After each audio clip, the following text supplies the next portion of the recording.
There we go. What is up? We are live. Let me check real quick to make sure the audio is good before we get started.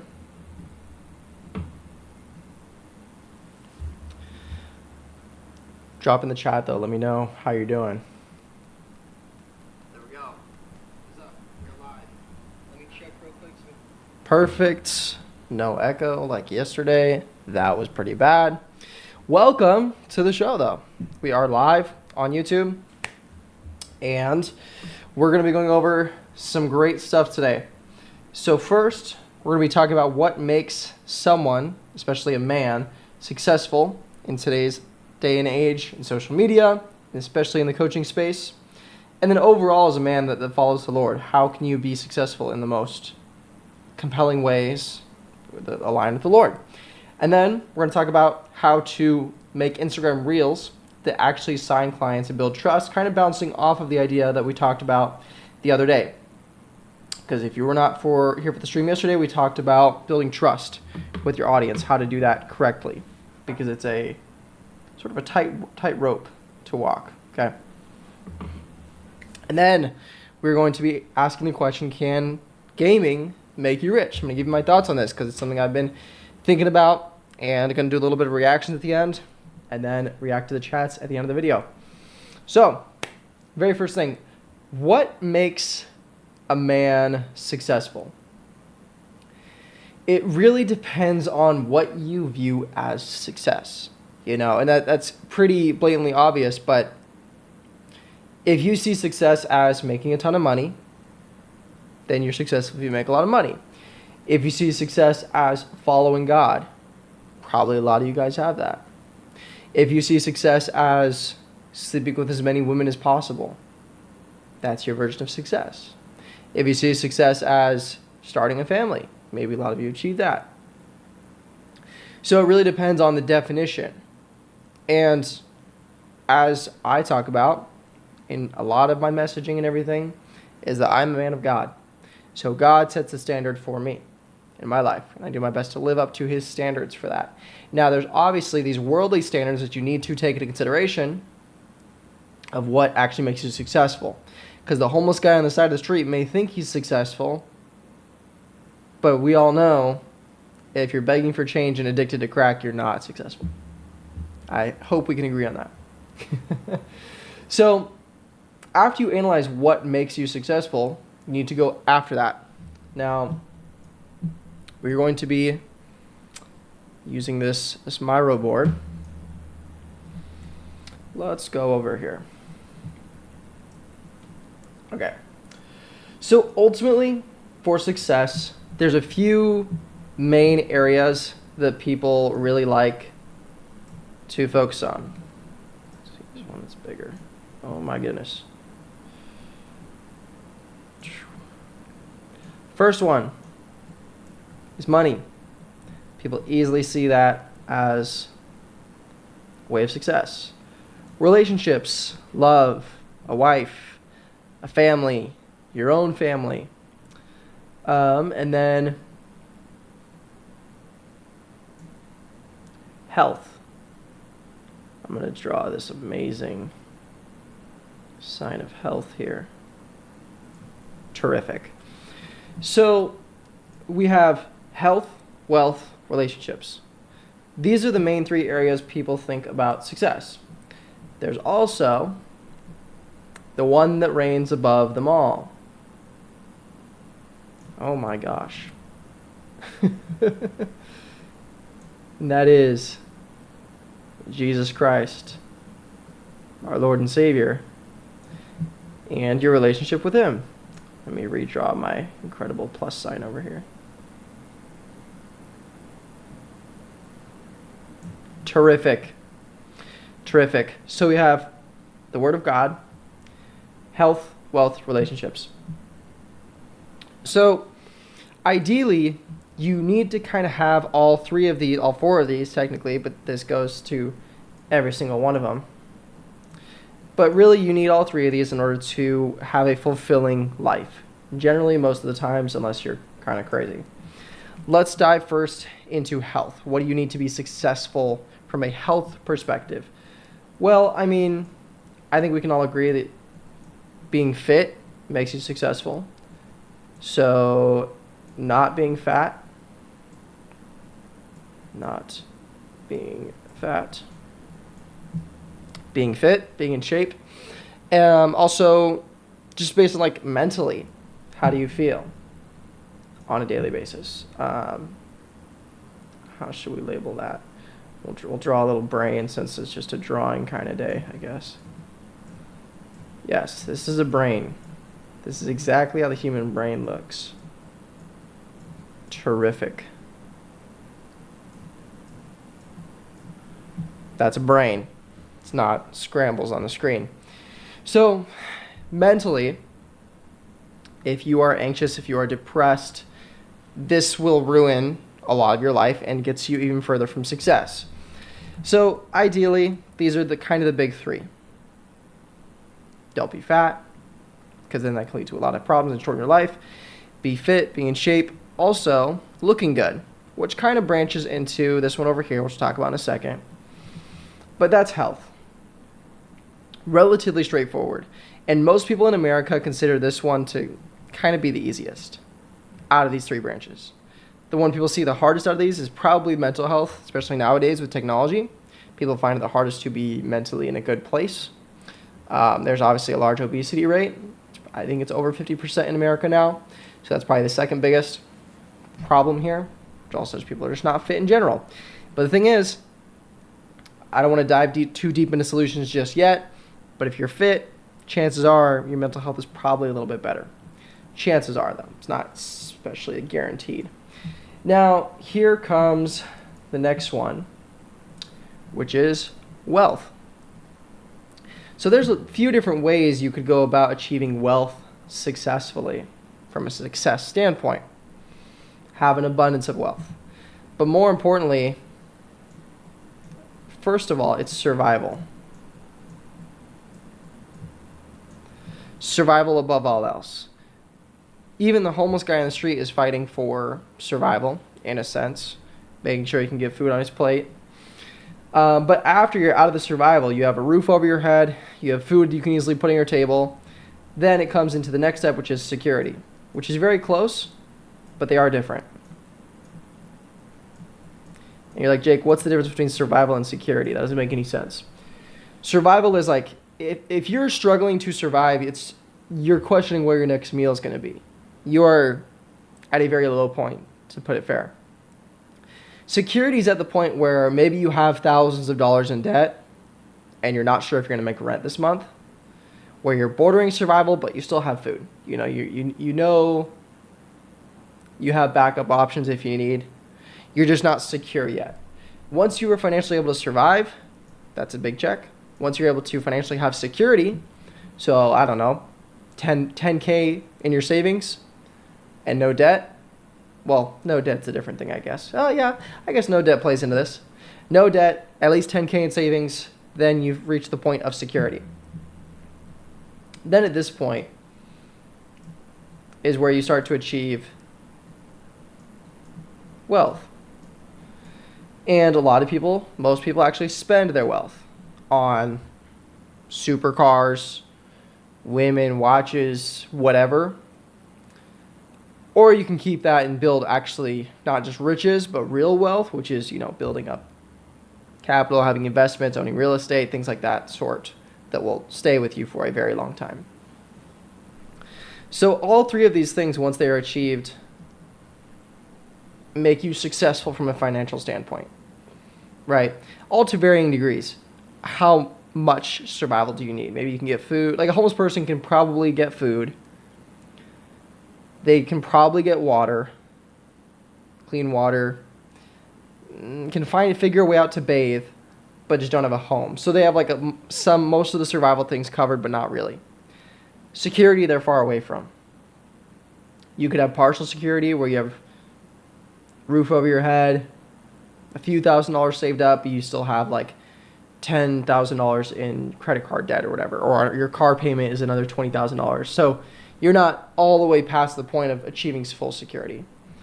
And then wealth is really where it just kind of the sky's the limit. Someone could be making $1 million a month and thinking they're broke. So That kind of drives it all into perspective. So now let's define, what does it look like to be successful from a relationship standpoint? What does that actually take? Well, the first thing is family. And before you're married, your family is the people you grew up with. Your mother, your father, your siblings. Once you are married, God says, then you are now, that is your family. Your wife and your kids are now your actual family. So, to go along with family, it's relationships.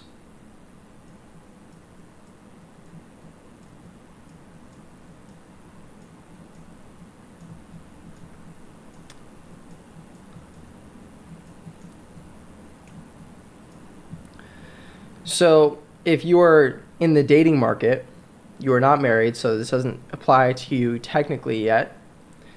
Maybe this is going out on dates, having certain people you connect with.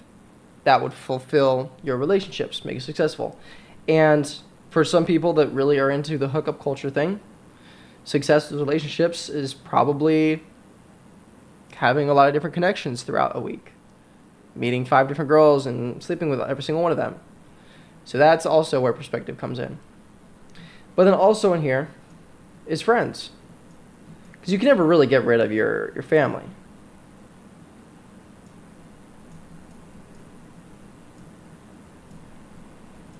Okay.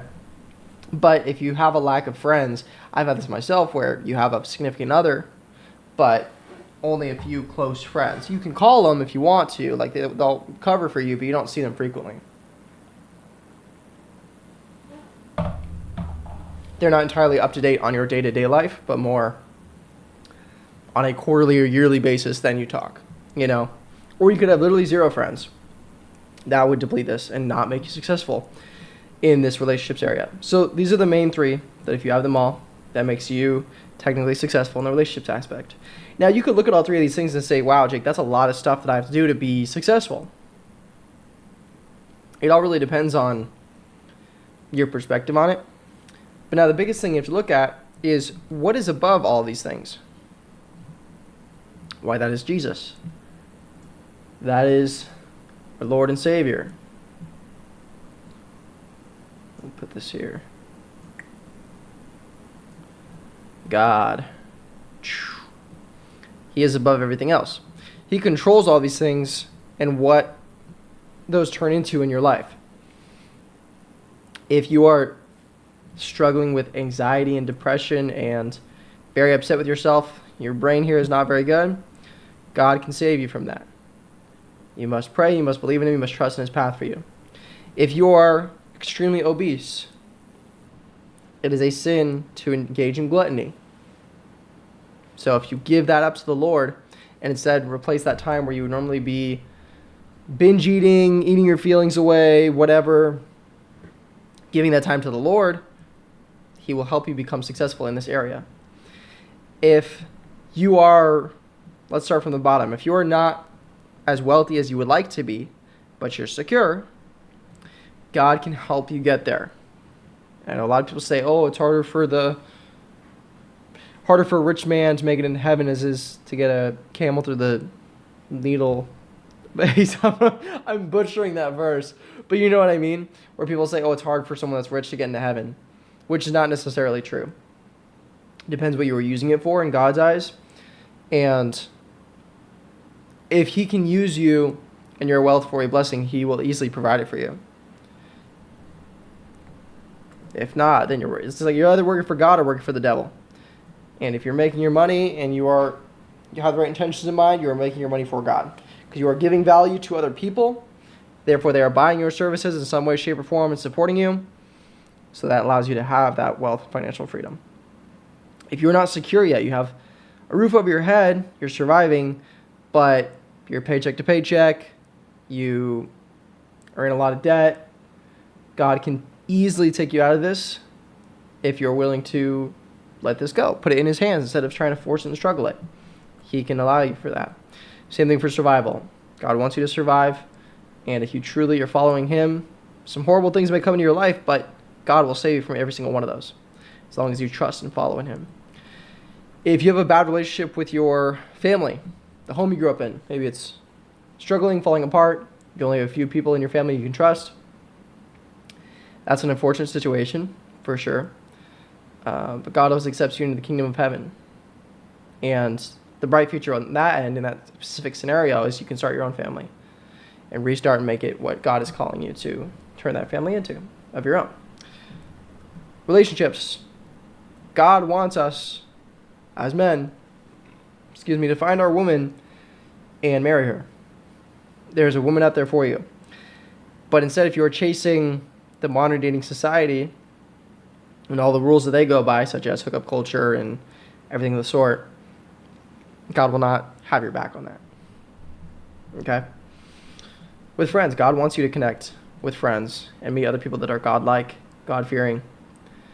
If you have that as your intention, He will allow you with this. So now that we zoom out, you can kind of see all these things will really be taken care of when you just give it up to God. So really the biggest thing to become quote-unquote successful in any of these areas, like think about for a second, which one of these do you struggle with the most on a daily basis? Are you super out of shape right now and you know maybe you got a good amount of money, your relationships are fine, you're kind of happy, but you're not happy with your body, and that's affecting your mental health? Well, you know what you need to do with the gym. Are you super depressed? You enjoy staying in your bed, listening to sad music, eating your emotions away, putting a lot of weight, maybe abusing drugs? God can save you from all that. That empty hole in your heart that's missing is for Jesus. And He can fulfill that for you.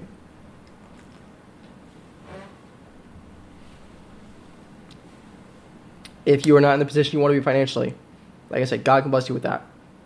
For all of these. So, these are the real big things. And it's important to remember, if you are ever feeling down or worried about where you're at, don't only see this as a checklist of like, oh, what am I missing? What do I need? Think of it as stuff you are grateful for that you already have, right? Maybe you have a good family. You don't have a relationship. You're single. You have a few friends, but not close enough. So you're like, oh, dang, I'm really not doing well over here. But do you have a roof over your head? Yeah, that's something you can be grateful for and thank the Lord for. Are you secure? Do you have thousands of dollars in debt? Or no? And maybe you don't. Are you fit? Are you in shape? Yeah. Okay, cool. Are you fat or not? Well, I'm not fat. Good job. You have that to be grateful for. Are you in a good mental position? Maybe, maybe not. But if you're not, look at all these other things and see, oh, well, this is probably why. The biggest thing is if you don't have God. If you have God, all these other things really fall into place. They're all underneath Him.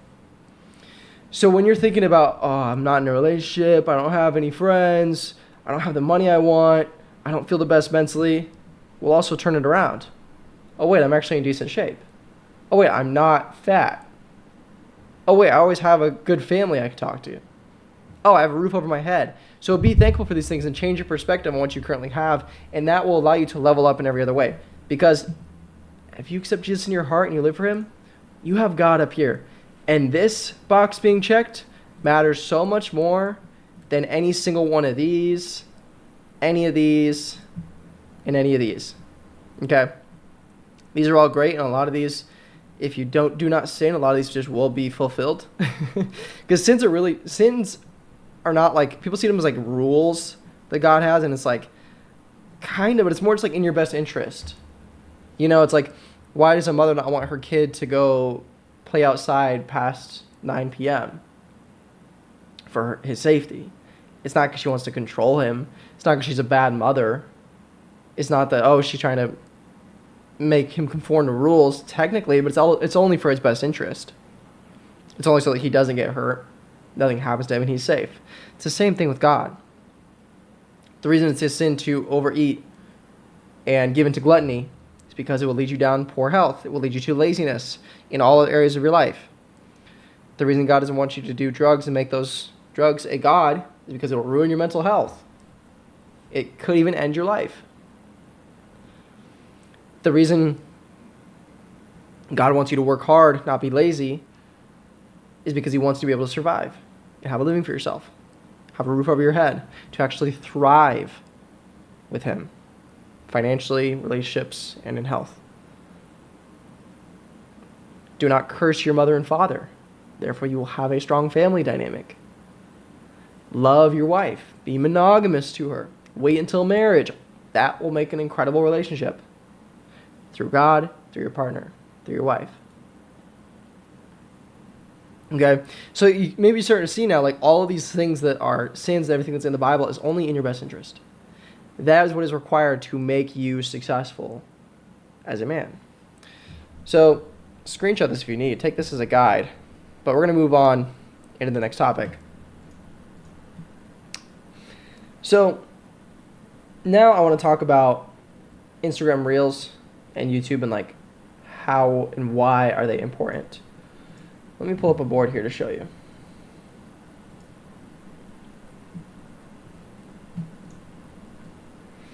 So this is the story offer content system. And I want to share this with you right now. That sounds like all those big words. What is this? This all looks so confusing. I'm going to break it down in a way that's so simple for you to understand. So the biggest thing, if you are running a coaching offer that's specifically going to work for you, if you are not running a coaching offer, let me give a brief introduction on what that is and how you could utilize it if it applies to you.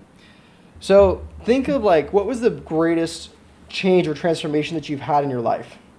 For me, I was skinny fat and it ruined my life. I was super unconfident. I couldn't talk to anybody. I was, like, very isolated. Even though as a kid I grew up with this, like, very bright outward personality. I was always, like, the class clown and stuff.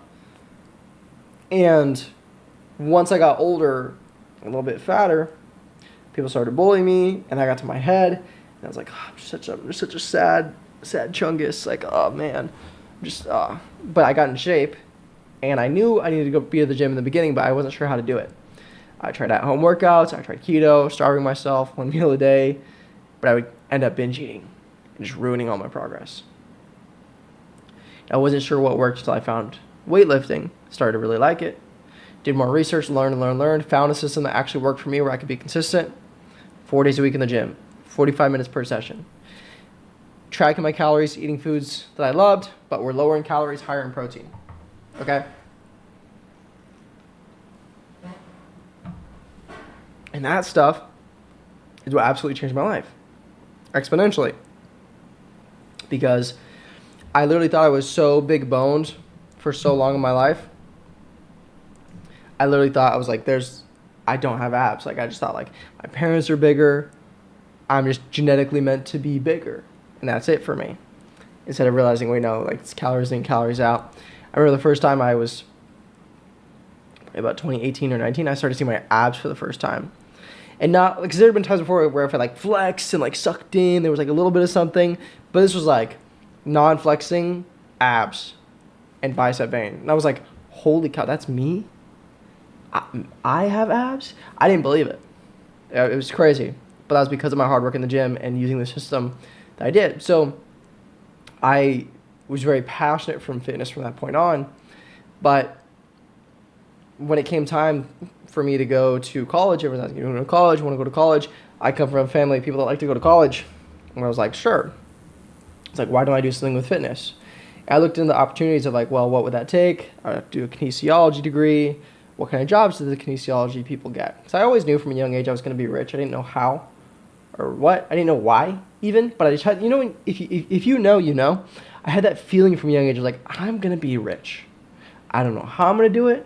I just know I'm going to be and achieve more than most people around me, which sounds very, like, egotistical, but I remember, like, looking around in my classroom in, like, kindergarten and first grade being like, I'm just going to achieve more than most of these people, like almost all of them. No idea why. But so I kind of had that feeling that's kind of kept with me for majority of my life. And, like, all of my life, it's been there. And so I was like, well, kinesiology degrees, people go into, like, physical therapy and stuff. They can either be a personal trainer at a gym, which you don't need a degree for, not a college degree, you need a certificate, and make $20-$30 an hour, maybe 60. I could be a sports physical therapist.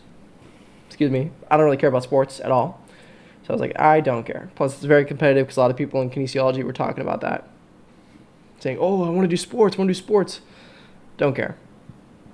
Or be a regular physical therapist and just help old people move and make 70, 80K a year. I was like, I don't want to do that. That's not my future.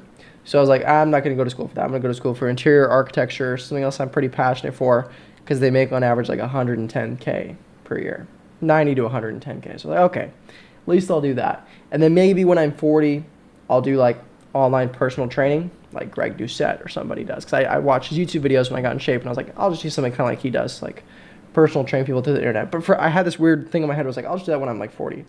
My point is, I decided in 2024 to start doing that. I was like, why don't I just like watch a few YouTube videos to learn how this works now? So that way at least I learn a little bit before I'm 40.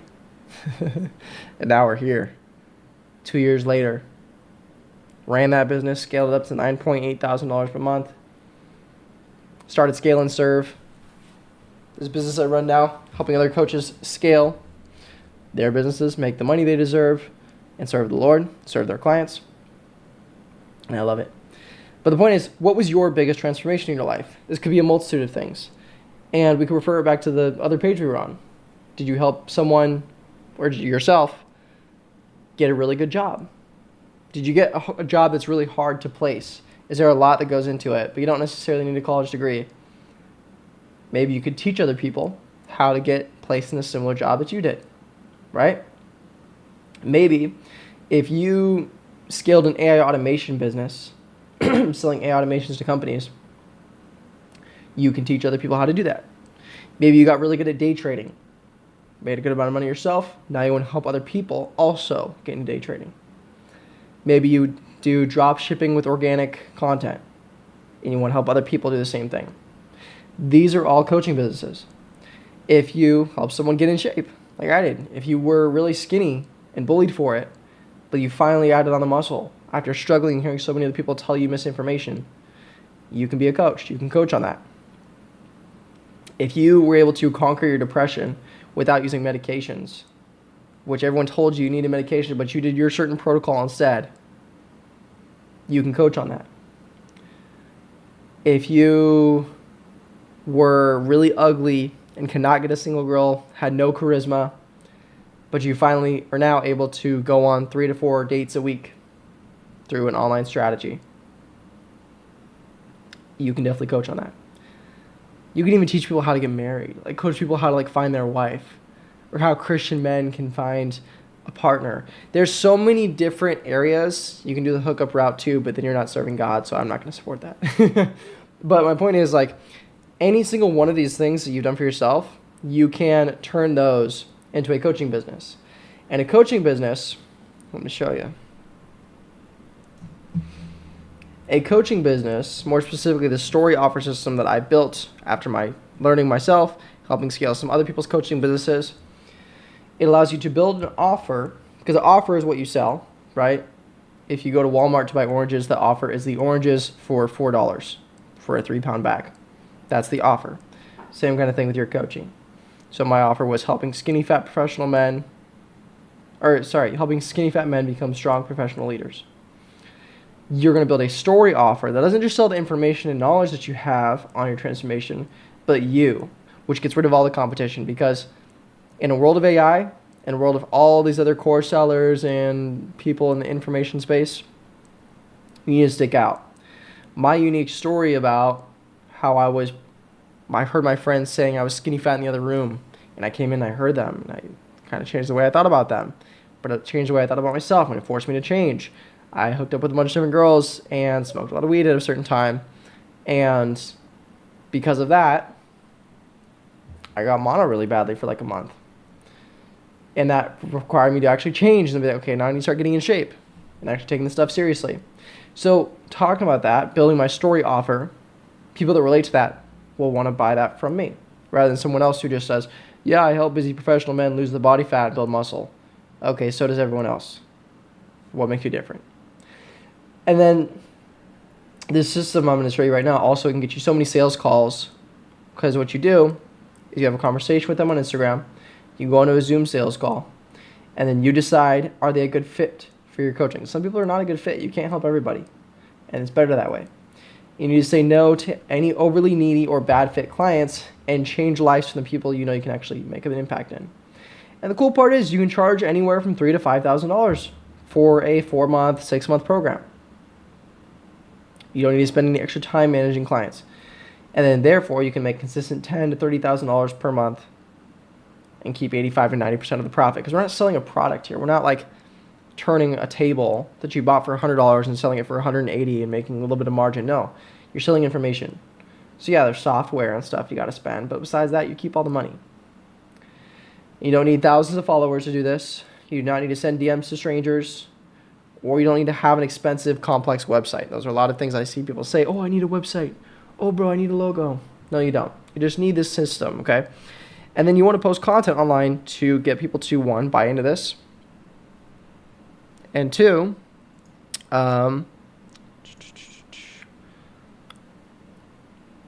actually trust you to be the one to get them this transformation.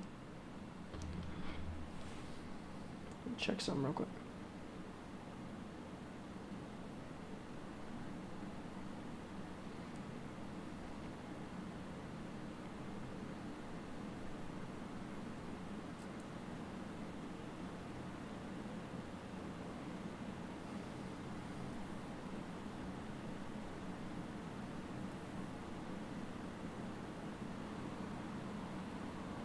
But you finally... Okay. So what kind of content do you post to actually sell people on this offer? Because you need to get them to DM you, you need to build trust. So first is you need to craft what's called your story offer. So define your struggle, just like we talked about. What are your 3 lowest points before your transformation? So mine, the mono, hearing my friends talk about me. I got hit in the nose by my friend when we were playing basketball. It was an accident, but it made me realize I need to start being more of a man. Write out a paragraph for each of those situations and go in depth, like how did you feel? How did it feel to wake up in the morning? What were your thought processes? What were your big fears? When I was here, what was I thinking my life was going to be like? What was my mindset? What actually made me change? I knew I needed to go to the gym. I knew I needed to eat less. What made me actually shift and become this man over here? Okay? For every single one of those moments, when I got hit in the nose, what was I thinking? Why did I have to change? Because the more you talk about that, the more people will be able to relate to it and want to buy from you. So go get real, go deeper than you think, because it's not just, oh yeah, I wanted to get in shape. No, go deeper, like emotional levels. Why did you want to get in shape? Well, I wanted to look better. Why do you want to look better? Because I want to impress girls. Why do you want to impress girls? Oh, because I wasn't able to get a bunch of girls when I was younger, so that made me know I needed to do this now that I'm older. Great. This works for any of the offers we talked about before, not just fitness. If you have 2 brain cells, you can understand how this applies to your situation, okay? But this becomes the base of your offer. And then you want to package your story in a simple way to understand that you can actually talk about in your content. So after looking at your 3 lowest points, ask yourself, like, what were the actions you took every day that got you to make a change? If you were to go back to the older version of you and you could only tell them to do 3 things every day, what would those 3 things be that would make a difference? Because if I went back to the older version of me and said, yeah, bro, track your calories, lift hard in the gym, do cardio, he's going to be like, okay, cool. Like, yeah, you think I don't know that? It's just the consistency. Why should they do it? And what are the specifics? Okay? The more specific and detailed you get, the more you have a unique approach that can be sold as a luxury offer. And then ask yourself, what is the most credibility or proof that you have right now? Have you worked with clients before? Is your transformation the best you've achieved so far? Whatever, that becomes your core offer headline.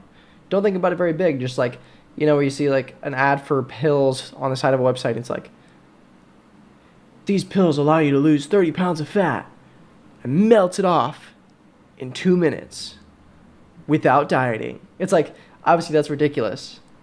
But it's the same thing like what an offer headline is. That's how you're going to make yours. And you need to get specific. And I see a lot of coaches make the mistake here. So instead of saying, I help busy men lose 10 to 30 pounds of stubborn belly fat, I help men become strong, respectable leaders. Don't steal that word for word. But instead, it's more focused on who do you become as a man? You become stronger. You become physically stronger. You become respectable because you can respect what you see in the mirror. That's different than saying 10 to 30 pounds of stubborn belly fat. Okay, bro. And you become a leader. It's talking about the person you become at the other end. When you had your transformation, what kind of person did you become? Instead of, I help business owners 5x their views, nobody really cares. I help entrepreneurs scale past $50,000 per month with content. Specific. Entrepreneurs scale past 50K per month. So you're talking to a higher level of people, right? You don't help beginner entrepreneurs. You help them with content. That's great. The main idea is to show your audience how your system is different and unique to you. The thing is, like, if you speak on, I help men build muscle and lose body fat, it's like, okay, well, now you're competing with the top level of people. You're competing with the top Olympian coaches even. You can't compete with their levels. You're a small fish in a large pond. You want to move to a smaller pond. How many coaches help men become strong, respectable leaders and lose their skinny fat belly? A good amount, but probably a small few, okay? You want to be a larger fish in a small pond rather than a big fish, but you're in a large pond full of another big fish. You know what I mean? So speak on what has changed your life and show where you have the most credibility, which we'll talk about in a second. Once you are at scale, so you're already making 10, 20K per month from this, you have to realize that the amount of proof you have will increase over time the more clients you work with. So you need to update it accordingly. So say previously your best transformation was Gary lost 20 pounds and gained muscle, and you post his before and afters. It's cool. He lost a lot of weight. That's awesome. But instead you have a new client. Matt lost 80 pounds and he wanted to compete in his first bodybuilding show.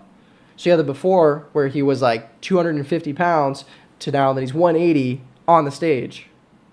That's an even more crazy transformation. So you know which one to use correctly in your content, which we'll talk about now. The second step is to share your story, because every single day you are not showing up on your audience's feed. They're slowly forgetting about you. So you need to ask yourself, how can you stay top of mind every day and still create unique ideas that will nurture and grow your audience? We're going to do this with stories, Instagram Reels, and YouTube videos. This is the trust graph. I like to talk about this a lot. If you have not seen this, pay close attention. So what this is how people build trust. And ideally, the more content someone watches, the more they will trust you. And there will be an inevitable point where they buy. What is going on with my cursor? There we go. There will be an inevitable point where they say, okay, you know what? I'm ready. I'm going to send this guy a DM. We're going to talk. I want to go on a sales call and buy from this guy.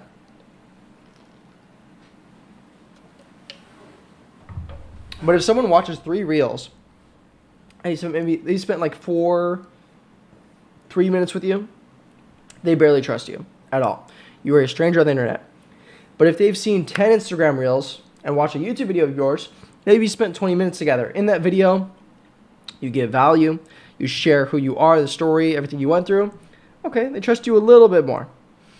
Now, if they watched 19 Instagram reels and 3 YouTube videos and spent over an hour with you, okay, now they're starting to trust you a bit more significantly, but still not a ton. If they've watched 40 reels and 8 YouTube videos, it's a lot of content here. They spent 147 minutes with you, hearing how you help people get in shape, how you help people day trade, your specific routine that you do. You show the proof of how you scaled your day trading, how you got in shape. You're showing on your Instagram stories the daily life that you live to maintain your physique. They start to trust you. They start to buy into your thought processes. Okay, they trust you a lot more now than when they're here. The more content they watch, eventually they're going to cross that threshold, okay? But it's not just about going viral or just giving value. A lot of guys make this mistake. So you can really do 2 things. You can grow 100,000 plus followers from people who will never buy from you. They're broke. They're young. So we must appeal to grow trust and connection instead. Real followers. Because it's not the number of followers that matter. It's the quality. Okay? So another thing is, like, the only reason your viewers are not blowing up your DMs, bro, please, I want to work with you, please. What does it take? I want to do it. I'll do anything to work with you. The only reason they're not doing that is because they fundamentally just don't believe that you can help them achieve the transformation they want. If you show them enough content, build this trust up enough, show them why they should listen to you, eventually they will buy. But they just don't yet. So you have to show them why that you are the best for the result they want. Getting more relationships, getting more dates. They don't trust you yet until you show how you do it and why they should listen to you. So what kind of stuff do you post on Instagram to build that trust, but still staying authentic and getting new viewers in? Because you don't want to not have new viewers because you're talking to the same group of like 10 people forever. And if all those 10 people buy, which is rare and hard, you're going to have no new viewers. If you're not authentic, people will be able to smell the BS through the screen and not watch your content, not enjoy you, not feel you as someone that's actually a respectable person. Same thing goes with trust, okay? So you're going to post 2 Instagram Reels every day and pick one of these formats. So there's talking head micro VSLs, we'll talk about that in a second, storytelling content, viral eyeball grabbers, or special interest content. So a micro video sales letter goes off a traditional structure of a sales letter. It's very old, it's oldest time sales letter. It used to be this thing people would write out and you would send it to someone or give it to someone to convince them to buy your thing. Very in-depth, a lot of copywriting techniques, sales stuff in there. And eventually, when they read enough of it, they would believe the proof that you have, the claim you made, and buy from you. We're pretty much doing that, but condensing it into a minute or 30-second long video for Instagram Reels. You're like, Jake, that's crazy. How are we going to condense 35 pages of content into 1 minute long video? You want to hook the audience first with your big claim or headline. This is how my client Rob lost 30 pounds of fat and got down to 10% body fat while still maintaining muscle and not doing any cardio. Okay, I'm kind of listening. That's pretty interesting. It got me hooked in. You can use any social media hook, though. Maybe you're moving around in your kitchen, doing whatever that gets people to pay attention to you. Second, why should they listen to you? Show the social proof. What do you have to back that up? And we just talked about, maybe you show a photo of your client Matt before when he was 250 pounds, and then a photo of him on the other side of him being 180 on the bodybuilding stage. Say, this didn't just work for me, this worked for my client Matt. Then you want to give the body structure, so giving away the value. So either the 3 most important things you did to improve your diet, your mindset shift behind day trading, behind cold calling, and then after you give that little piece of value, they should watch that and think, dang, that's good. It's different value. It's not, oh yeah, you got to track your calories, bro. You got to knock more doors, bro. You got to learn how to objection handle. It's like, yeah, everybody knows all that stuff. Give specific, detailed, tailored advice that the older version of you would have actually implemented because it made sense, okay?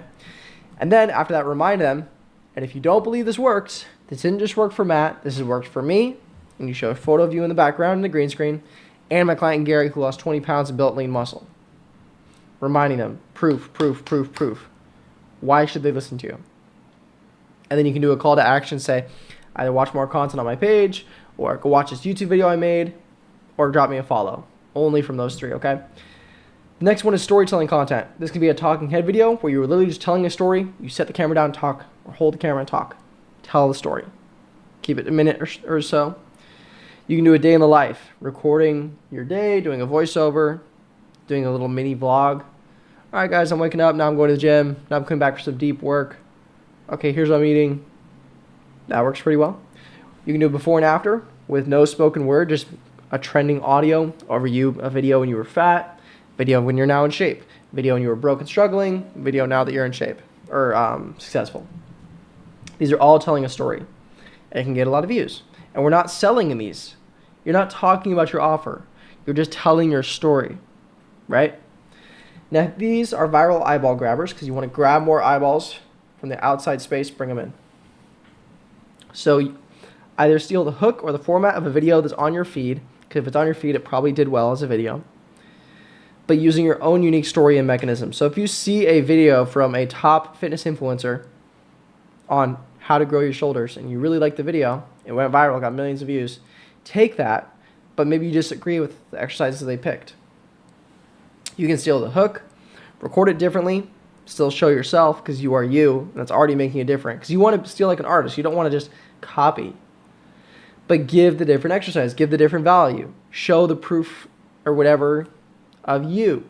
Say, this worked for me. This grew my shoulders. Whatever. The format is already proven to go viral. You're just throwing yourself in it and utilizing that format. This is literally free to do and incredibly powerful. The last one is special interest content. So if you have any hobbies, interests that you're like autistic about, like I love metal music and stuff, don't make these so often. But if you have like a really strong worldview, something like that, post about it. Show who you are. Be vulnerable, because there will be people that are wanting to get in shape that are watching your stuff and they really like orchestral music, and you show yourself playing the violin because that's your side hobby, but you would have never thought to post that on your fitness page. Someone that's watching that's on the fence about working with you, they love orchestral music, they're like, that's so cool, I played the violin in elementary school. Then they're even closer to buying with you, because that right there actually builds a lot of trust. So post that special interest stuff as well. Now, YouTube. Like I said, if someone only watches Reels, they would need to watch a ton of Reels to get here. These 8 YouTube videos probably equal about like 200, 400 Reels. So they need to watch like 500 Reels to get to this point in the trust graph. That's way too long of a time for people to watch your content. So instead we utilize YouTube, because YouTube, you can record longer videos. Duh. You talk in free flow, which people actually get to know you. It's like you guys are hanging out. And there's 3 kinds of content. You want to post 2 YouTube videos per week and pick from these 2. For the Reels, pick 2 per day. Choose different ones of these. And you can do any variation of these, okay? So you can do a vlog, very straightforward, show your lifestyle, give information away inside of it, like explain, why are you eating that for breakfast? Why do you train like that? Why do you help your clients in that way? It builds a lot of credibility, and people get to know you as a person. Because we're not just trying to be the best person in the world at muscle building or running a profitable Airbnb business. You want to show yourself as a person. Then you want to give away guided rants. So this is free flow talking when you're high energy. So maybe right after the gym, after a great workout, after you're pumped up on caffeine maybe. Maybe you're angry, something just happened. You got a text from a girl you were talking to and she's ghosted you and you're upset. Perfect time to record a video, because you have that raw emotion and energy. This same thing goes for the Instagram Reels in a sense. Let me tell you what I mean.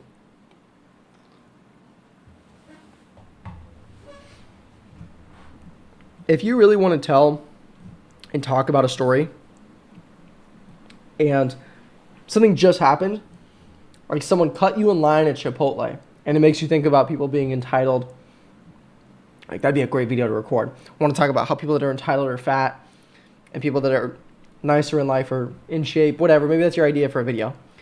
You can think about it, write it down in your notes, go home, go back to your bedroom, and then be like, okay, bro, so I had this happen today. And it's like, no one's going to care. You don't have that raw energy. So the sooner you can record it in the moment, the better. Same thing goes for these. This is like you're hanging out with the viewer.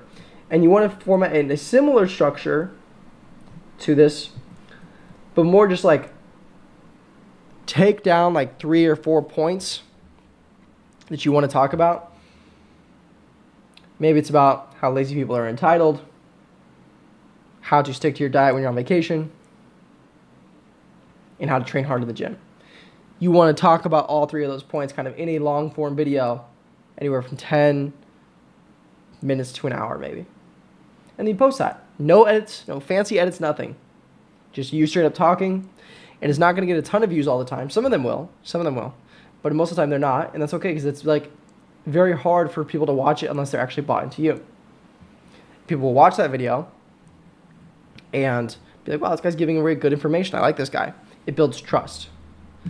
Then there's the educational breakdowns, which is a long form video sales letter. So sales letter, but in video format. Same structure as before. Hook people in, social proof, give that body structure or mindset shift, remind them why they should listen to you, and then call to action to either watch the next video or DM me the word shred on Instagram to book a call, or book a call in the description. Excuse me.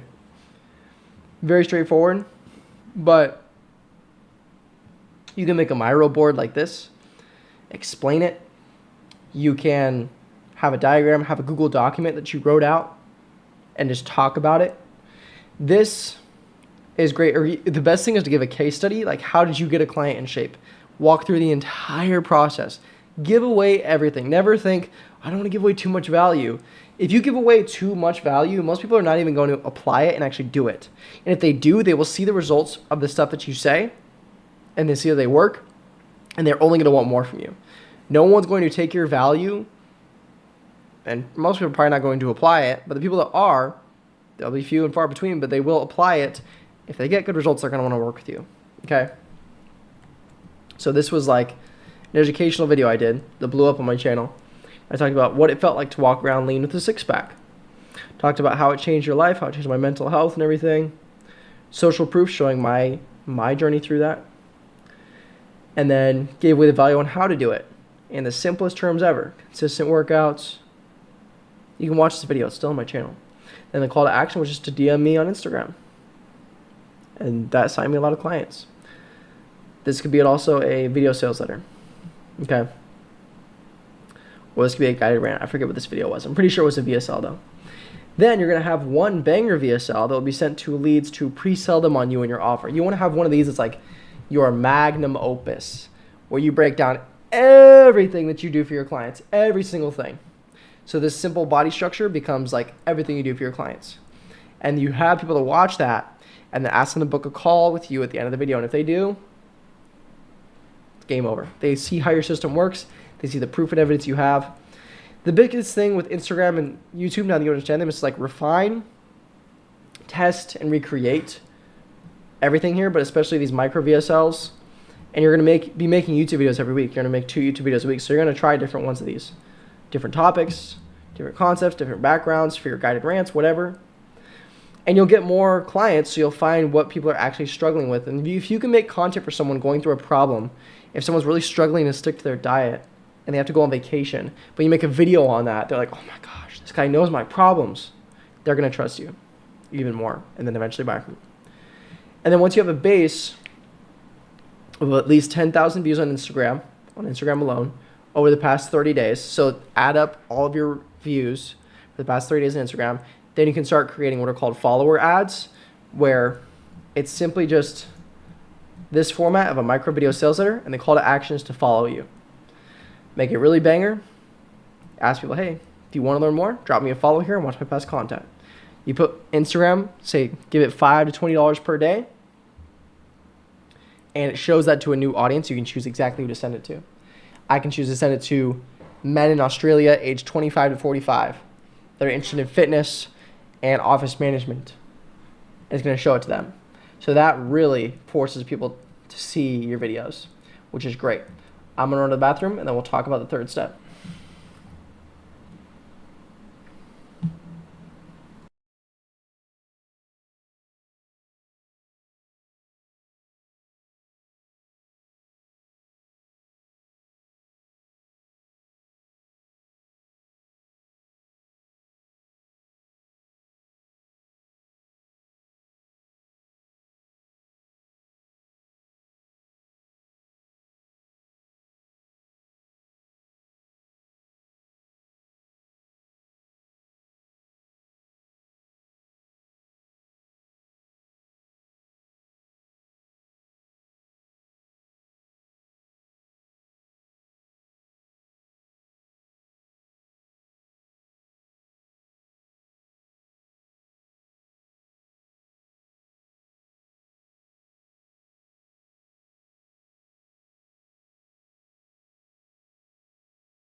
We're back. Sweet. So we just talked about how to create your offer, how to share your story. Now, how do you actually sell the dream and collect the dough from it? So the biggest thing is most coaches wait for people to DM them and wonder why they can't maintain a $10,000 to $15,000 a month. They might hit it here and there, but they have no actual consistency besides the people that do hit them up. And it's like they're leaving it all up to chance. So how can we help our audience collect money and not be overly salesy?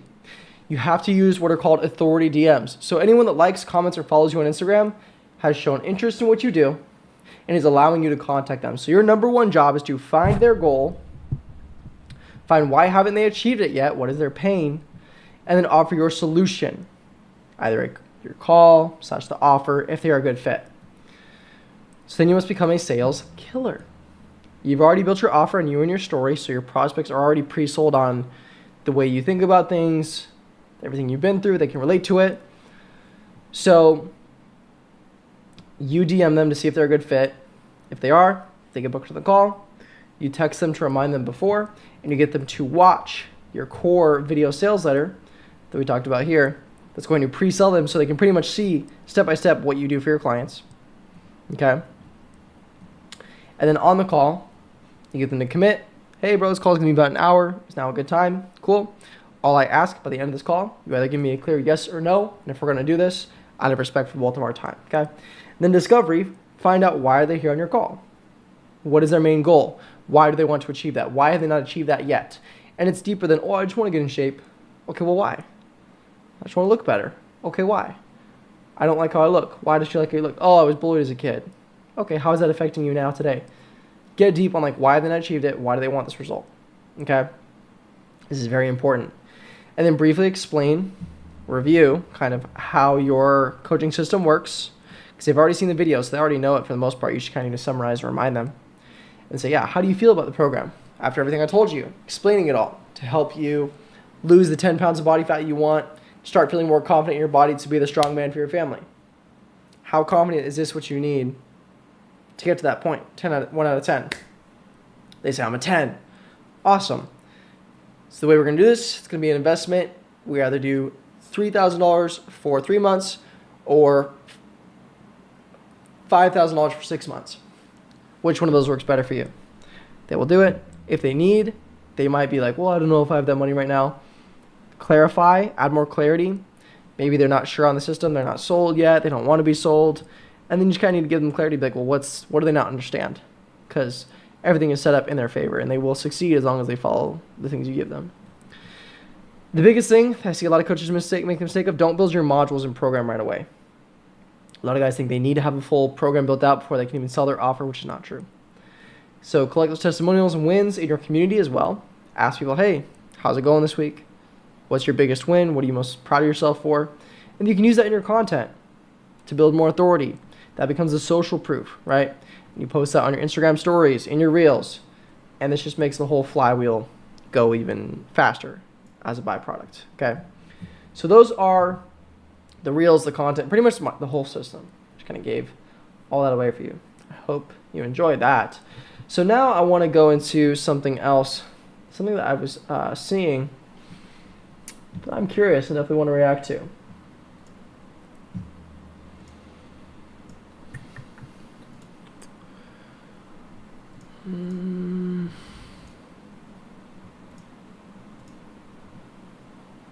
Cool.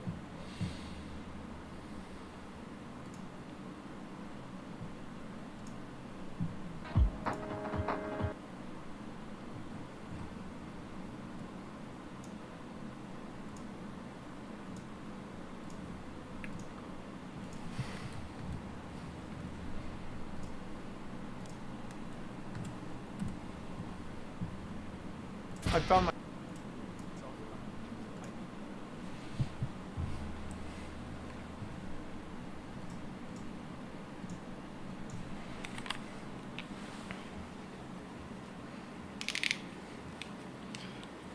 All right, we're going to react to this video.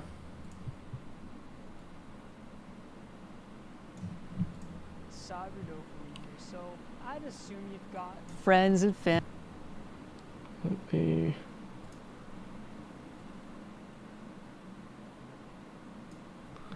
goes down to 10. family or a girlfriend or something. Someone who doesn't like it when you play video games. Gaming's a waste of time, you know, you could be doing more with your time. Obviously without moderation, that's so valid. But I can't help but notice that the ones that typically tell you that gaming is a waste of time are also the same people that spend a lot of time doom scrolling on TikTok, binge watching Love Island. And I realized this and I'm like, all right, let me do some research on the difference between gaming and doom scrolling, social media, right? Smartphone, screen time, things like that. And I'm about to blow your mind with some crazy facts. To sum it up, Really? gaming is healthy, doom scrolling is not. I first want to bring up the fact that I believe social Well, chat, like, I think we all know that, like, doom scrolling is unhealthy. I'm pretty sure everyone knows that. I would at least sure hope so. That's like one of the worst things you can do that just absolutely fries your brain. I'm interested to see what he says, though. media has really fried our attention spans. Put this into perspective here, right? I'd assume, you know, you work a job, I hope you do, and you come home from work and you're driving home and you're like, I'm gonna go play a game, and I've talked about this before. Oh, I can't wait to hop online on Call of Duty or whatever it is, you know? And you get home, I have all the good games, you know, I've got the Red Deads, the Call of Duties, and the Battlefields, but for some reason, I just don't want to freaking play them right now. And what you do is you turn off your computer, you go in bed, and you start doom scrolling through the freaking TikTok. True. I've not only noticed this with myself. Like, I grew up with games. I grew up with, like, a Nintendo DS, a Wii, Xbox 360. That was my dad's. Then he got the Xbox One when that came out, and I later got an Xbox One S. Been using that thing for so long. I love gaming. But I did notice that myself, I think really around like 2022, 2023, I started to be like, I just don't want to play these games anymore. A lot of my favorite games I'd already played through and like completed everything. I'm the kind of guy where like I love to complete everything. Like, one, complete all the missions, complete all side missions, buy and complete all the DLCs, but also like buy every car, buy every single piece of clothing, get as much money as possible, just like max out everything. For the games I really love, not all of them, but the games I really love, there's only like a handful of that, kind of like GTA, Watch Dogs, Watch Dogs 2. What are some other ones? Doom. Yeah, Minecraft, I guess, in a way. Yeah, Minecraft survival in a world. But yeah, the point is, like, I just love to, like, finish all of them. But then after a certain point, I was like, none of these, Forza, sorry, I just remembered, Forza Horizon, 3, 4, and 5. But I was like, I just want to complete all these games. And after I was kind of like, what do I do now? It's kind of boring. But I did notice it just change overall around that time in general, where I was like, I don't really want to play games anymore. Sometimes I would want to, I would sit down and, like, look at it, but not really play the games. And I think that's a big thing. I even noticed that with my friends, talking to some of my friends, being like, they want to play games, but they just don't. And I think it's probably because of social media is even more addicting. TikToks, man. You just freaking start ripping the YouTubes, bro, and the Twitters, you know? These algorithms, these social media platforms have become so good at what they do, feeding you what you want, you know? These You know what makes me a little upset? Like, pet peeve? One, algorithms this guy's battery's almost about to die. But you see the little, this up the top? I immediately close that if I ever open TikTok. Immediately. And some people just leave it when they scroll. And I'll be looking at like my sister's phone or something. I'm like, why are you leaving that there? X that out. I don't know. these social media platforms have become so good at what they do, feeding you what you want, that these past This guy has an interesting look. It's like very like European. He looks like, I don't even know, Danish, Swedish, something. But then like his hair is pretty cool, and the shirt and stuff kind of reminds me like a David Bowie kind of look. It's cool. couple of months, I've resorted to doom scrolling instead of like playing video games. So I'm about to blow your mind right now. Bro, that monitor is crazy. Like a monitor like that, like you almost don't need to like turn your head. It's like you literally like in the world. Like this is like as close as you can get to playing VR without a headset. That is nuts. That thing's probably like a couple $1,000s too. Crazy.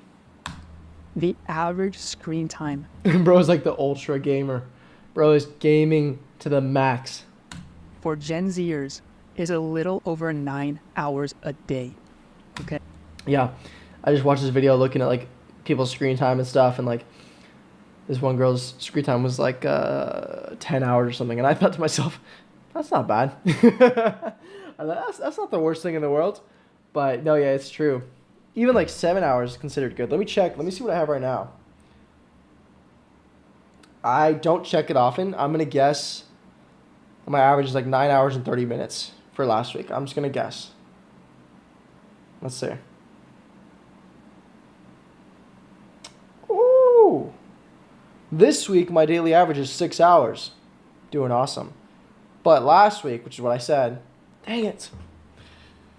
10 hours, 5 minutes. Crazy. Hey, but the week before that, it was 5 hours and 39 minutes. So I guess I just fluctuate between like really bad screen time and, well, I guess slightly above average or half of average. So, yeah. Okay. I found this hard to believe. So what I did is I contacted my friends and family and I had them screenshot their screen time for me to take a look at. And here's one I got, 5 hours and 34 minutes. It's pretty good. It's healthy. I told you, European or something. I don't know what this language is, but I told you. Told you. Consistent, whatever. All of a sudden, boom, 9 hours and 52 minutes. See, when I see that, it's probably because I have 10 hours screen time, but I don't see it as that bad. Plus, a lot of the times, I'll fall asleep to YouTube or a stream or just some video or something in the background. I am interested, though. Like, let me compare this person's categories to mine. Okay, so, like, yeah, last week, I've averaged 25 hours on YouTube. How much of that is me actually consuming and me sleeping? I don't know. 17 hours on Instagram. Instagram is pretty active, so I'm either posting or scrolling, so fair. Safari, 5 hours, probably live streaming. TikTok, 4 hours. Maps, 2.5 hours. Anyways, my category is entertainment, social, creativity. Same as theirs, but my entertainment is 31 hours and theirs is 3. Wow. I'm like, holy crap, 8 hours and 28 minutes. And look at this, YouTube, 11 hours on the week.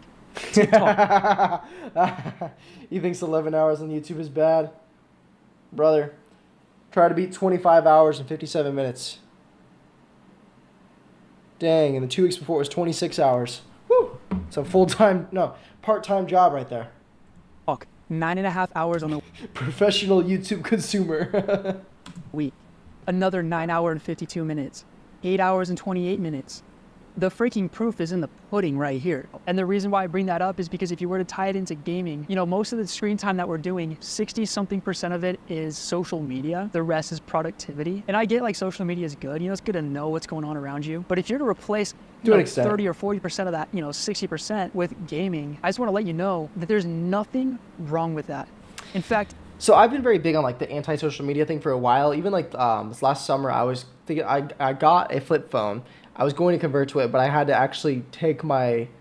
I went to Verizon to try to get my SIM card, or try to get a duplicate of my SIM card to put into the other the phone because I need a SIM card to work.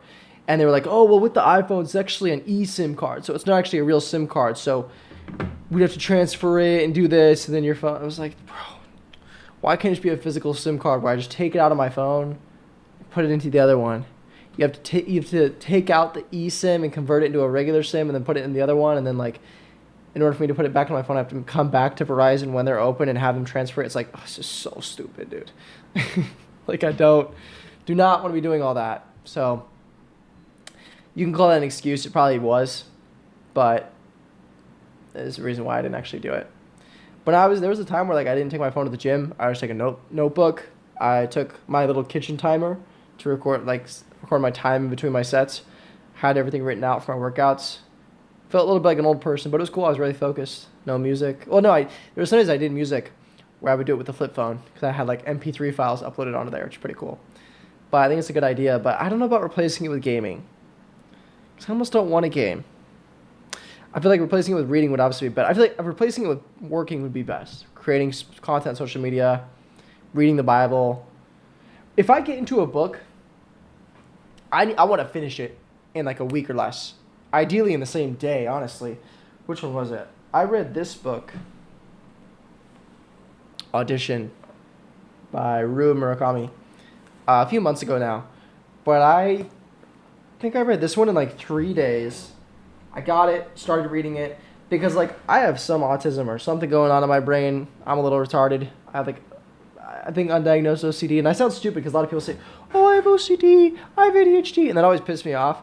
But like when I was a kid, I would have to like press all four corners of the light switch, turn them all on and off 5 times. Otherwise, Satan, the boogeyman, is going to get me. And it was like a feeling of fear, like my family was going to die in a car crash if I didn't. Whatever would be driving in the road, I wasn't old enough to drive. I was young, but I'd be in the passenger seat.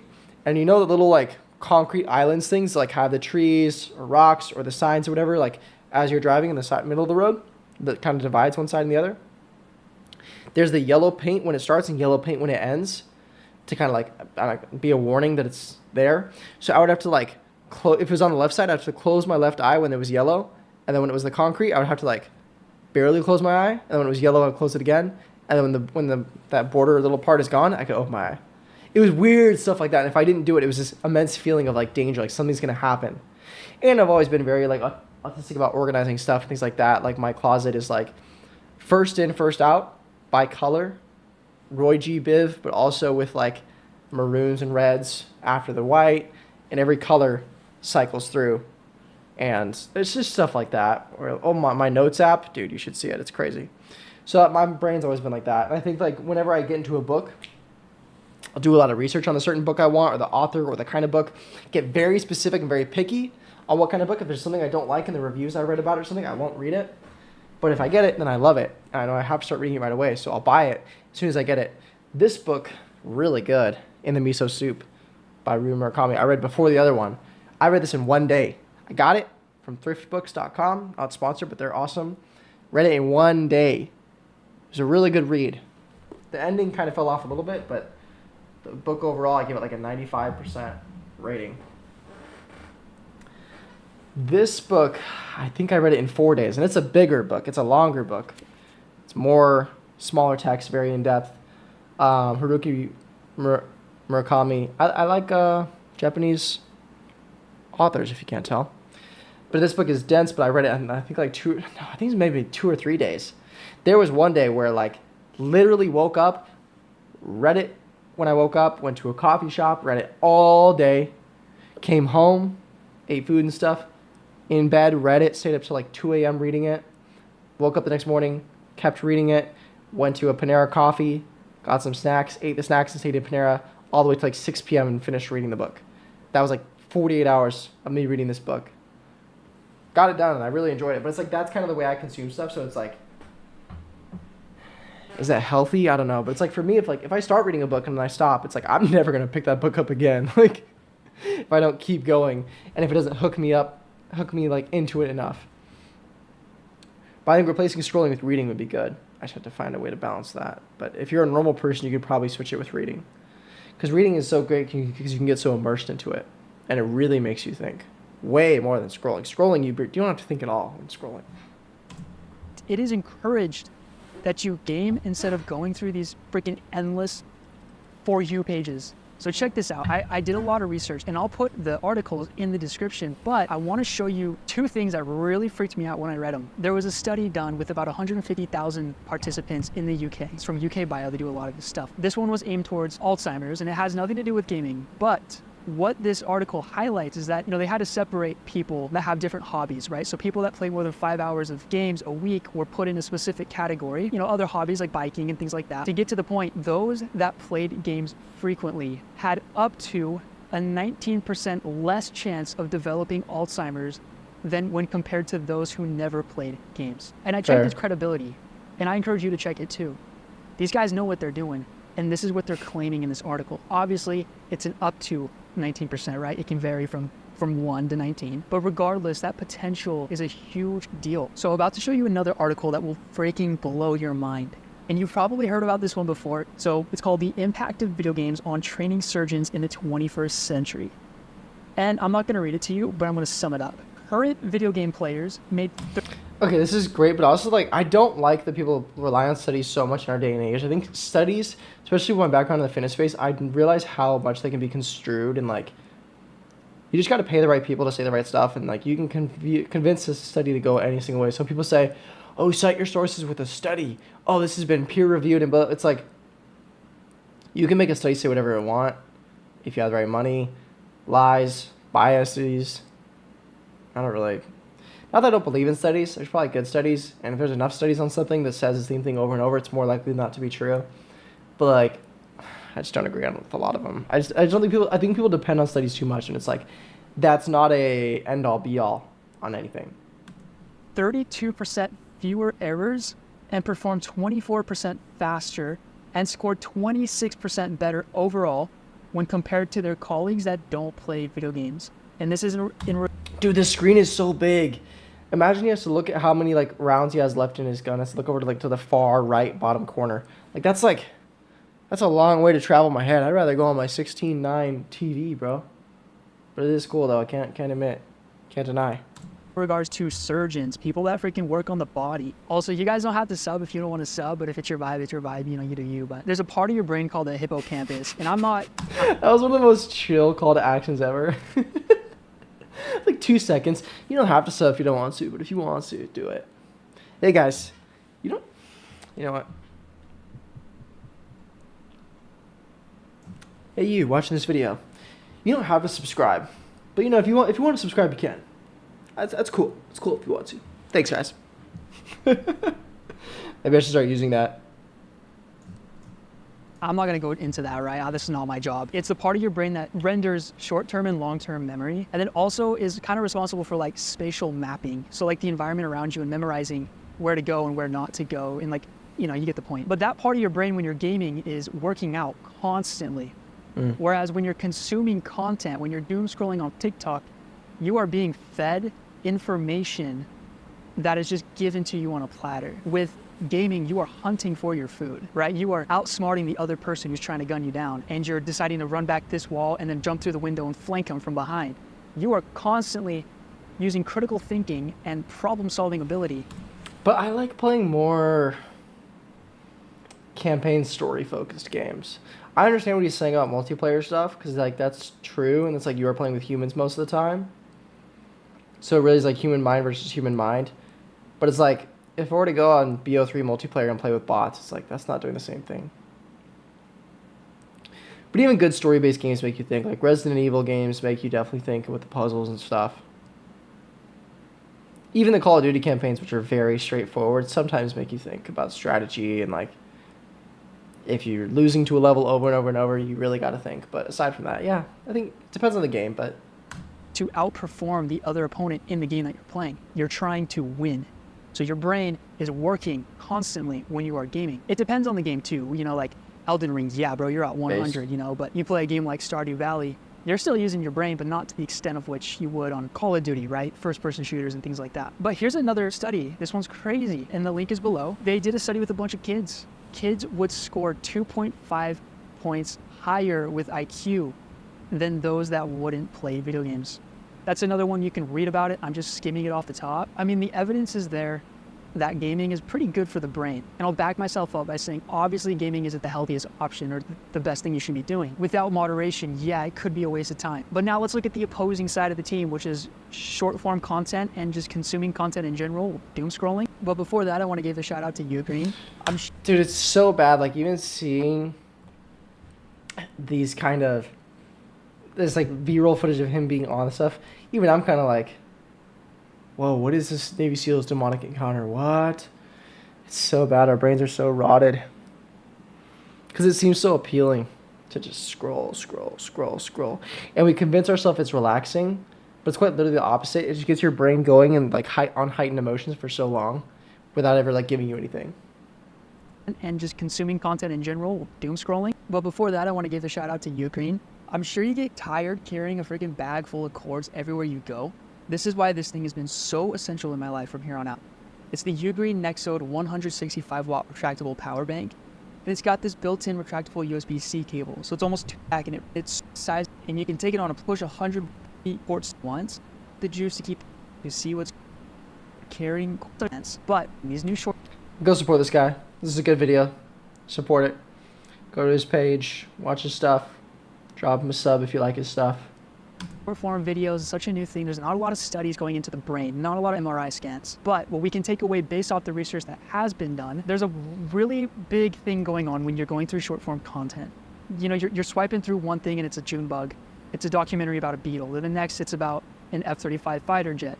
Then the next it's about something sad, like a dog dying, right? You get sad all of a sudden, and then you swipe again, and it's something happy like my boy James freaking giving somebody $1,000 at Walmart. What I found though, and what the studies found, is that even though you're consuming a lot of information, you could say you're learning a lot as the minutes go by with you scrolling. It's actually proven now that by constantly changing your emotions by what you're seeing so drastically, it actually like can kind of knock your response system off a little bit to where you're gonna have more stress, more anxiety, and depression. But the other issue is that when you're doom scrolling, you're gaining so much information at once that your brain eventually decides to cut out what is not important, right?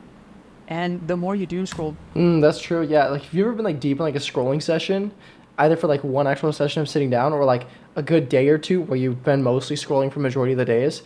A lot of stuff will bore you, and it's like you'll kind of get to the point where you're kind of like, nope, nope, nope, giving it like half a second to a second to scroll, and I'm guilty of this sometimes. And it's like then you realize like, whoa, dang, like you are really rotted. You can't even stay for like a second to see what the video is about. It's like you got to pay attention and listen. Sometimes like I'll either see some content of my clients or someone in the coaching space, one of my friends in the coaching space post a video, and I'll watch it for like a second and be like, it's boring, and I'm about to scroll. I'm like, wait a minute. No, I have to watch it because it's my friend. Maybe I can talk about whatever he did in this video, what's going on in his life. So it makes me stay. But I'm like, okay, one, it's not a good enough hook. That's like what my logical brain is saying. But two, I'm like, dang, it's like if I'm this rotted and I'm coming at it from a business perspective, trying to keep everything balanced and modern, like how rotted are these normal people even more, you know? the more your brain gets strict on what it will intake and what it won't. And so it'll only start taking in the things of highest importance for you to remember. And the reason why that's a problem is because it's training your brain to only look for the things that are extremely impactful, and then it disregards the information that is even relatively impactful, raising your brain's standards of what it should intake for information and memory. Now, I don't have numbers to back me up. No articles showed me exact numbers, which is kind of scary if you think about it. This is something that everybody's dealing with, doom scrolling, but there's not a lot of evidence about the brain and how it reacts to doom scrolling. If you know this channel, it's a handheld focused gaming channel, right? Like it's all about, the Steam Deck. We now have handhelds that can render these amazing games like it's no problem, right? Dude, that is crazy. That's like my childhood dream, being able to play games that looked as good as the Xbox 360 on a handheld. And these games are running at like 60 FPS of like the equivalent of a PC, which is nuts. The future is here, boys. Play them on small form factors instead of stationary Xboxes and PCs. And this has really been a big game changer for me because now I've caught myself doom scrolling so much. And what I do is when I catch myself doing that, because a lot of, we can doom scroll and not know we're doing it. We get so sucked in that we don't even know that 2 hours has gone by. I've been more aware of when I catch myself doing this. And what I do is I turn off my freaking phone. Well, I just put it to sleep. I'm not gonna be crazy about it. And then I turn on my Steam Deck and I start playing games. And maybe it's a game I've already beat before. Maybe it's a game that I don't really want to play, but I play it anyways. And I'm not gonna tell you that I've noticed a difference in my life. Like it's not like those medication commercials where they're like freaking on top of a skyscraper just like this, full of life. But I mean, hey, at least I don't know about that. Picking up a game if you don't want to play it. I think I do that in the opposite way with content. I don't know if his version of games is healthier or me working is more healthy, but I'll sometimes get that where I'll scroll for a while and be like, gotta get out of this cycle, gotta get out, and just pick up the phone and start recording, and making a piece of content, making stories, getting an idea, making a reel, posting more, doing more. It's kind of been my approach. I'm not getting stuck in this brain rot freaking machine that these giant tech companies have successfully created. I feel less like a victim. I want to put this into perspective for you. Ready? We're all guilty of doom scrolling TikTok, and Instagram and YouTube and Twitter. When was the last time you spent a long time doing so? For me, it was last night before bed. A little bit today even. I probably went through yesterday like 150. Well, that's the thing. I'm trying to think of when was the last time I had a like scrolling session like that. And I'm like, wait a minute, was it today or was it yesterday? Probably yesterday. Now that I think about it more. But I'm like, whoa, that's strange. Can't even remember. Because it's like not important stuff that it's nothing you remember. Nothing on there. Very rarely do you think of something like, that was cinematic. That was a great TikTok video I saw. So rare. Yeah, TikToks. So figure that out and then ask yourself, what do you remember from what you saw? Obviously, you're not going to remember going through 150 TikToks, but you do remember key moments, right? For me, it was the Beetle. Beetle rolls his poo. It's a June bug in the desert. Pretty weird. And then F-35 fighter jet and its capability and maneuverability in the sky. I remember those two, and a lot of Ozzy Osbourne, right? I went through 150 TikToks. And that's all I can recollect off the top of my head. Now ask yourself, when was the last time you played a video game, right? For me, it was Ready or Not on this handheld right here, AOK Zoe A1X. But I remember walking into this building. I remember which doors had trip mines behind them. I have the whole house mapped out in my head from that one time playing it, right? Like my memory is so sharp with this map that I played because it's high intensity. My brain is very focused on trying not to die and trying to basically, as any SWAT team would, infiltrate or go in there, and clean it up. Without getting shot or without your guys getting shot at. My memory with my gaming is so good. Elden Ring, for example, you have to memorize all the controls. You have to memorize what everything does. Like, what does the stinky salamander do when you pick it up? Like, obviously, it's for this and that. You have to memorize that. I don't know, guys. I just wanted to bring this up. It's just a rant, but more handheld content coming out later. Good rant. Good rant. Good job, bro. What do I think? I think that it's good for, gaming can be good to get your brain working more cognitively than just doom scrolling. I think that's definitely true because you're actually participating in something. I think it depends a lot on the game that you choose to play. But I do think it has a point to solve complex problems. But I think a lot of people get easily addicted to it, and then it becomes their vice. It becomes their thing they just put way too many hours into when they really should be creating rather than consuming. I think we're more fulfilled as humans when we create rather than we consume. If you're doom scrolling forever, you're consuming too much. You fail. If you game a lot and you're watching the cutscenes, you're kind of creating. Like he said, you're making these unique strategies. You're creating in that sense. You're creating the game you play, the experience you have, but you're also consuming everything in that video game world. When you're reading, you're consuming, but your brain is also doing the creating by imagining it all. When you watch a movie, you're mostly consuming, but you're kind of creating by making theories in your mind of what's going on, thinking about the actors maybe, or whatever you're thinking about. When you create content, you are just creating. You are not consuming anything. You're just looking at yourself in the camera as you record your content. So I think consuming is definitely the best way to feel more achievement, and obviously achieve more actually from a business perspective, and just fulfillment in general. But I can definitely see the benefits. I think it's a good argument, but I would necessarily say the games do help in every way possible. I do think that if you grew up liking games like me and like other people I know, like some of the most successful people I know got addicted to certain games. Like, I think Rust, Ark, GTA Online. Like I just told you about Watch Dogs and GTA, where I wanted to max out everything, buy every single piece of clothing, have as much money as I can, buy every single property, own every car. That slowly became impossible in GTA for me. I did not own every car. But Watch Dogs I definitely did. That was pretty easy in both games. But if you play games as a kid, it kind of teaches you how to level up, how to grow, and how to grind. And if you see content as grinding, in every game there's some sort of grinding.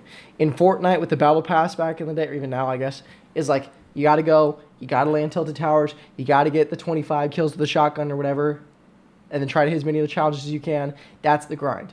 In GTA, it's okay, you start the CEO mission like Headhunter, or the searching one where you find the packages or whatever, do vehicle missions, do bunker missions, do nightclub missions. That's just the grind to get the money. And that part, it could be seen as monotonous and boring and repetitive for sure, but it teaches you the grind. Okay?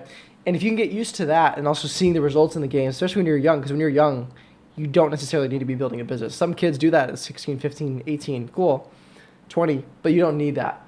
Instead, you can play those games when you're young, and that gets your mind in the right position. And then when you get older and realize what content can do for you, how you can sell your expertise in a coaching business, you realize, oh wait, posting content, writing client modules, recording YouTube videos, that's just the grind part. That's just the grind that you're used to. And the results are real. Life is a video game. Life is just a video game. The gym grind it's a longer grind, but it's more like eat the right stuff. When you're in the gym, you are grinding. And then the results come eventually. So I think getting your mind used to that good feedback loop is great when you're young. And that goes for so many games, because every single game is based on progression. And as long as the game doesn't just give you everything super easily, which barely any games do, then you will succeed. That's going to wrap it up for this stream. I hope you enjoyed. This is my second stream now. Subscribe so you make sure not to miss the next one. And I will see you in the next one. Peace out.